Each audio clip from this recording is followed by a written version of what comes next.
Good morning students, welcome to the social science class. I hope you have enjoyed your Diwali holidays.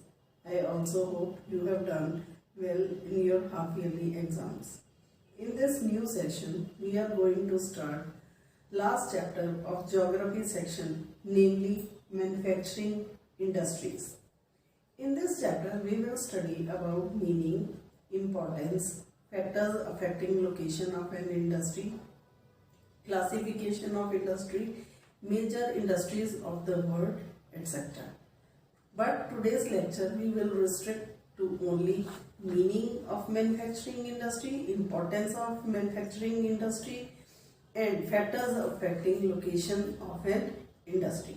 We will also discuss about industrial regions. First of all, we will discuss about the meaning of industry. Manufacturing word is composed of two words, manu plus facture. Manu means manually and factoring means to make. The literal meaning of manufacturing industry is to make things by hand. But the wider concept of manufacturing says that manufacturing is the conversion of raw material into useful things with the help of tools and machines. For example, the conversion of iron ore into steel and the conversion of cotton balls into cotton fiber. Students, this is the definition of manufacturing. Now, the economic development of a country is measured by the industrial development of that country. The more the country is industrially developed, the more country is considered developed. For example, USA, Japan, Russia, they are considered developed countries because there is huge industrial development there. On the other hand, India and China, these are developing. China is somewhat more developed than us. But India is developing in industry, so it is considered as developing country.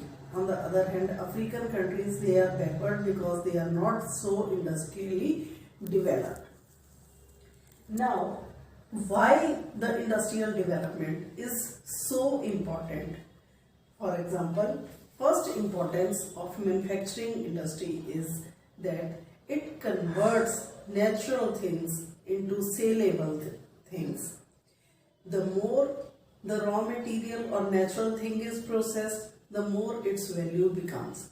For example, when iron ore is converted into steel, its value increases. But when this steel is converted into tools and machines, its value increases many folds. Next come, it provides employment. In the process of converting raw material into usable things, hundreds of people get jobs. So industries provide employment to millions of people across the world. Third importance is that salary of industrial worker is much more than agricultural worker. So industries reduces poverty of a country. Next come, it increases trade because things are produced in bulk. So the internal trade and external trade of the country develops manifold.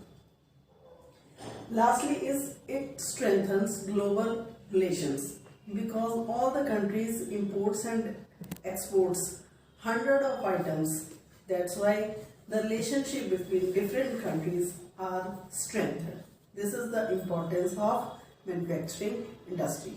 Now we come to factors affecting location of an industry.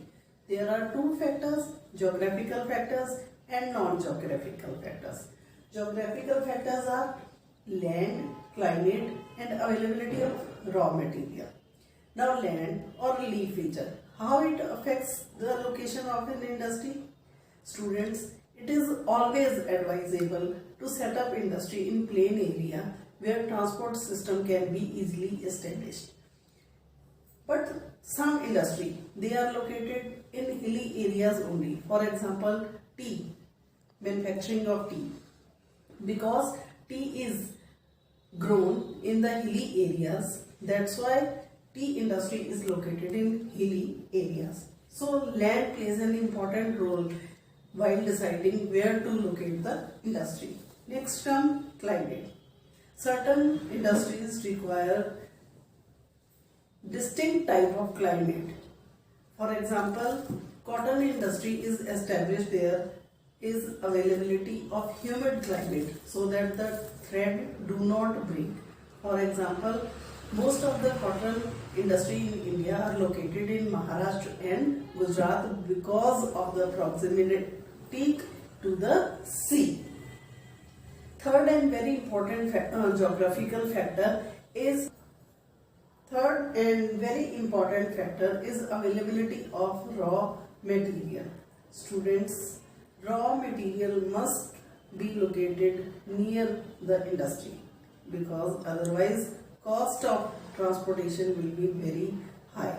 So most of the industries are located where there is availability of raw material. Now we come to non-geographical factors. First factor is availability of capital. As you know, modern industries require huge machines and tools, and for this capital is needed. So banking and insurance facilities should be in proximity. Next is efficient means of transport and communication. As you know, means of transport and communication acts as lifeline in the development of a country. So transport and communication system must be there so that raw material can be brought to the industry easily and finished goods can be sent to market easily. Next is labor. Skilled and unskilled labor. Availability of both is needed for the location of an industry. For example, in tea industry, both skilled labor is required and unskilled labor is also required. So both type of labor must be available. Next is government policies. The government of certain states invites manufacturers or industrialists to establish industry in their regions. They give many concessions, they give special facilities to these industries. So naturally, government policies affect the location of an industry. Last factor is personal preference of the manufacturer. Some manufacturers, they are emotionally attached to certain places, or there may be other reasons for their preference. The place they prefer, they will establish industry in those places. Students, industries tend to be located there where favorable factors overweigh non-favorable factors. Once an industry is located at a place, other industries are also attracted there. So when many industries are located at a certain place, it becomes an industrial region. There are many industrial regions across the world and in India also. Across the world, there are certain industrial regions likely Eastern North America, Silicon Valley of North America, Central and Western Europe, Gulf countries, Southeast Asian countries, Eastern Asian countries, and eastern part of South America. Similarly, southern and eastern part of Africa is also an industrial region. In India, industry is highly unevenly distributed. Most of the industry is located where raw material is easily available. Certain regions have developed as industrial hubs or industrial regions like Mumbai, Pune region, Bengaluru, Tamil Nadu region, Gurgaon, Delhi region, Ahmedabad region, Vadodara, Surat region and Chota Nagpur region. Students, this is enough for the day. In the next lecture, we will study about classification of the industry. Till then, have a nice day. Stay indoors, stay safe.